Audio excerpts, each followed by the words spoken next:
Bonjour à toutes et à tous. Bienvenue sur la chaîne Théorie et pratiques infirmières. Si vous découvrez la chaîne, je suis Cédric Blandin, infirmier, cadre de santé et formateur en institut de formation en soins infirmiers. Nous voici donc ensemble pour cette dernière vidéo du cycle consacré au modèle de jugement clinique infirmier de Christine Tanner de 2006, adapté et traduit par Patrick Lavoie et ses co-auteurs en 2021.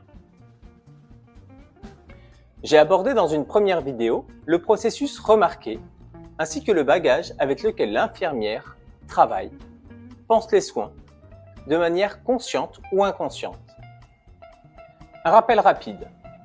L'infirmière utilise 3 processus pour remarquer. Le processus cognitif, dans lequel elle mobilise ses connaissances. Le processus expérientiel, où elle mobilise son expérience. Et le processus relationnel, où elle mobilise la connaissance qu'elle a de la personne.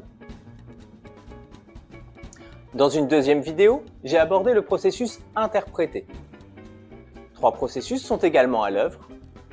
Le processus analytique, qui permet de décomposer une situation pour analyser finement ses diverses composantes. L'intuition, qui à travers les connaissances expérientielles, permet à terme de développer une compréhension immédiate et automatique d'une situation donnée. C'est ce qu'on appelle les portraits cliniques, schémas typiques ou encore les profils attendus. Et enfin la pensée narrative qui s'appuie sur la connaissance de la personne où l'infirmier, après avoir écouté le récit de la personne, interprète ce récit pour proposer une piste de compréhension de ce récit. Dans la 3e vidéo, j'ai présenté le processus répondre. Dans un même mouvement, il soutient le raisonnement clinique et il résulte du raisonnement clinique. Pour s'ancrer dans un cadre élaboré, il est indissociable des 3 autres processus remarquer, interpréter et réfléchir. Le jugement clinique est donc le résultat de ces processus pour choisir d'intervenir ou non et de quelle manière l'intervention doit être réalisée. Cette 4e vidéo est donc consacrée au processus réfléchir. Commençons par une définition du verbe réfléchir, issue du dictionnaire de l'Académie française. Dans la première définition, en parlant d'un corps, il s'agit de renvoyer une onde dans le milieu dont elle provient. Un synonyme qui pourrait remplacer ce verbe pourrait être refléter. Ce reflet, cette réflexion, peut renvoyer simplement l'image, l'onde à l'identique, mais également la transformer avant le retour à l'expéditeur. Avant de réfléchir, il y a donc un premier mouvement qui apporte une information. Cette information va être traitée par le support, puis renvoyée. Une deuxième proposition de définition du verbe réfléchir est d'arrêter sa pensée sur un sujet, fixer sur lui son esprit, son attention, pour le considérer plus avant. Réfléchir suppose donc du temps. Or, si quelque chose manque principalement dans les métiers du soin, c'est bien ce temps. À la fois parce que c'est l'activité de soin qui bénéficie d'un financement, et parce que cette activité est peut-être encore trop vue comme élitiste. Il faudra bien toujours des infirmières qui font des pansements et des piqûres, peut-on encore entendre parfois. Et c'est vrai, l'activité de soin, réaliser des soins techniques, doit rester une priorité pour permettre aux patients d'être traités. Mais comment voulons-nous les traiter? Comme on a toujours fait? Oui, puis on a tout le temps fait comme ça. Ou pouvons-nous être à l'écoute de ce qui se fait ailleurs? Ou encore, pouvons-nous changer de lunettes pour voir les choses un peu différemment? Dans ce processus réfléchir, on retrouve bien une partie de notre bagage infirmier, fait de nos connaissances et de nos croyances, parfois bien ancrées. L'infirmière, si elle doit être une bonne technicienne, ne peut pas être cantonnée à cette place. Même si le modèle biomédical a ses forces, il ne peut néanmoins pas être suffisant pour définir le savoir et la pratique infirmière. On appelle ça du savoir emprunté. Emprunté à d'autres pensées qui viennent nourrir les sciences infirmières, mais celles-ci ont également un savoir propre, les sciences infirmières. Ce cumul de savoir permet à l'infirmière de s'inscrire dans ce que Michel Nadeau appelle le modèle d'intermédiaire culturel, c'est-à-dire que l'infirmière se situe au carrefour de nombreuses logiques économiques, administratives, soignantes auprès des patients et de leurs familles. Nous y reviendrons dans une nouvelle vidéo. Dans cette présentation du processus réfléchir, je vais utiliser le verbatim de l'article sur le sujet, parce que je le trouve très bien construit. Je me lance. La réflexion implique un retour sur l'expérience, l'analyse des événements et la mise en relation des différentes données, du contexte, du bagage de l'infirmière ou de l'infirmier et de sa relation avec la personne. La réflexion est essentielle pour le développement ou le raffinement des connaissances et l'amélioration du jugement clinique et du raisonnement clinique dans des situations complexes. De plus, la réflexion améliore l'apprentissage à partir de l'expérience.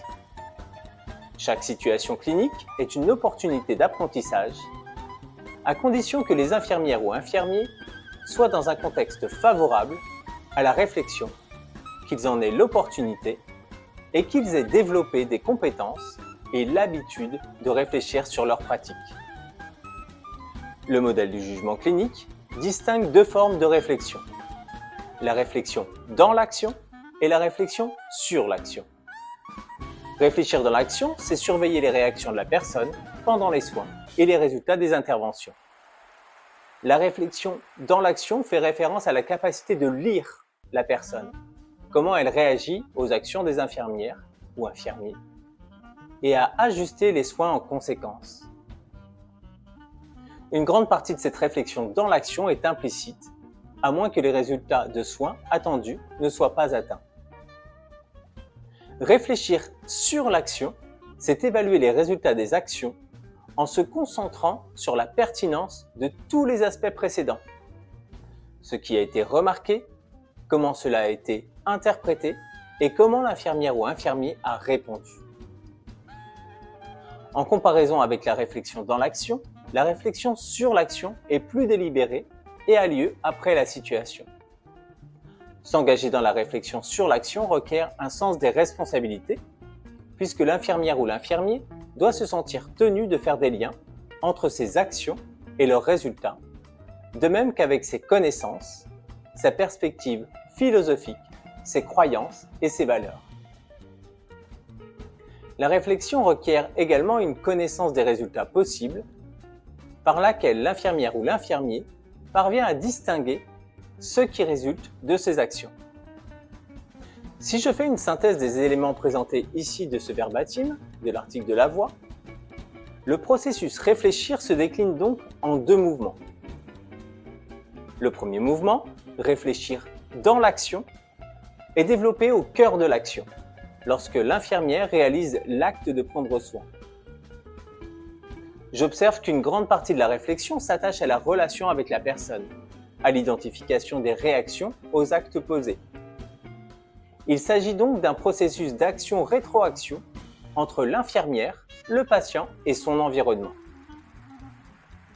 En fonction de ce qu'elle remarque au moment du soin, de ce qu'elle analyse et qu'elle avait prévu comme réponse dans son jugement clinique, elle va procéder à de nouveaux ajustements au cours du soin, en observant notamment s'il existe un écart entre la situation attendue et la situation réelle. C'est cette partie de réajustement qu'il est difficile d'acquérir et qui va se développer au fur et à mesure des expériences. L'infirmier expérimenté va pouvoir consacrer une partie de son soin et de son temps à réfléchir. L'étudiant, au moins au début, aura peut-être plus de difficultés à associer cette réflexion de l'acte de soin. Mais des facteurs environnementaux, charge de travail, turnover important, peuvent également être des freins pour ce mouvement de réflexion dans l'action. Le second mouvement, réfléchir sur l'action, rejoint ce qui est appelé la posture réflexive. Pour La Fortune et de Delin, un praticien réflexif est une personne qui se montre capable, d'une part, de décrire et d'analyser sa pratique, ainsi que d'en examiner l'efficacité, et d'autre part, de créer ou d'adapter ses propres modèles de pratique en tirant profit des modèles existants, modèles d'intervention ou d'accompagnement, afin de rendre sa pratique plus efficace. Dans cette définition, on retrouve le processus remarqué, lorsqu'elles disent de tirer profit des modèles existants, le processus interpréter et répondre, dans la dimension d'écrire et analyser, interpréter sa pratique, répondre. Réfléchir sur l'action implique donc à la fois de se centrer sur soi, tout en s'ouvrant à d'autres modèles qui peuvent nous permettre de nous transformer un peu. Si je reprends la métaphore du miroir, le réfléchir sur l'action va permettre de modifier le regard qu'on porte sur la situation vécue pour construire une nouvelle image, pas complètement différente, mais plus tout à fait pareille. Le miroir restant un peu distancié de moi, ça va me permettre de me regarder différemment. Cet exercice de réflexivité peut être difficile pour tout le monde. Il le sera peut-être encore un peu plus pour ceux qui sont encore incertains dans leur posture et qui peuvent se raccrocher à leurs croyances sécurisantes. Cela peut être également difficile pour les professionnels qui n'ont pas la culture de l'auto-évaluation et de l'engagement dans un processus de formation. Cela peut donc créer une certaine fragilité initiale. Mais je pense qu'il peut être utile de découvrir certaines fragilités pour s'ouvrir à de nouvelles pratiques. Heureux sont les fêlés car ils laissent passer la lumière. Nous voici donc à la fin de ce cycle de vidéos consacré au modèle de jugement clinique infirmier de Christine Tanner de 2006, traduit et interprété par Patrick Lavoie et ses co-auteurs en 2021. Pour rappel, ce modèle est dynamique et non linéaire. Il est donc en continuelle évolution. Il s'adapte aussi pour de nouvelles populations, allant des aides-soignantes aux IPA. Ce modèle de jugement clinique infirmier peut donc être au moins partiellement transférable. Ce qui le rend spécifique, unique même, c'est lorsqu'il est combiné au métaparadigme infirmier. Pour rappel, le métaparadigme infirmier, théorisé par Fawcett en 1984, indique que l'infirmière intègre pleinement 4 paradigmes, 4 façons de voir le monde, et les associe, les combine, pour proposer une vision des soins infirmiers qui prend en compte la personne en tant qu'individu, qui évolue dans un environnement en quête de bien-être pour sa santé. Ce modèle est donc une base solide pour permettre à l'infirmière d'aborder la personne et les soins qu'elle va lui apporter dans toutes ses dimensions. Mais il est trop abstrait pour être utilisé seul. Il sera donc une bonne paire de lunettes pour utiliser d'autres modèles conceptuels, théorie à large spectre ou théorie intermédiaire. Par exemple, la théorie de gestion des symptômes, présentée dans une vidéo précédente. Une dernière métaphore avant de vous quitter. Le modèle de jugement clinique pourrait être rapproché d'un jeu d'échecs où les problèmes de santé et la maladie, l'organisation et le contexte sont d'un côté et le patient et vous de l'autre. Le patient n'est jamais votre adversaire. Votre bagage sera nourri des parties précédentes, de votre connaissance des différentes pièces et de leur déplacement. Vous remarquerez donc les différents déplacements, vous interpréterez les différentes options qui s'offrent à vous, mais finalement, vous ne poserez qu'une seule action à la fois, un mouvement à la fois. Vous allez réfléchir, parfois longtemps, sur les coups suivants. Vous avez ainsi une vision à court terme, à moyen terme et à long terme. Dans les prochaines vidéos, j'aborderai avec vous de nouvelles théories de soins, leur intégration dans des situations du quotidien.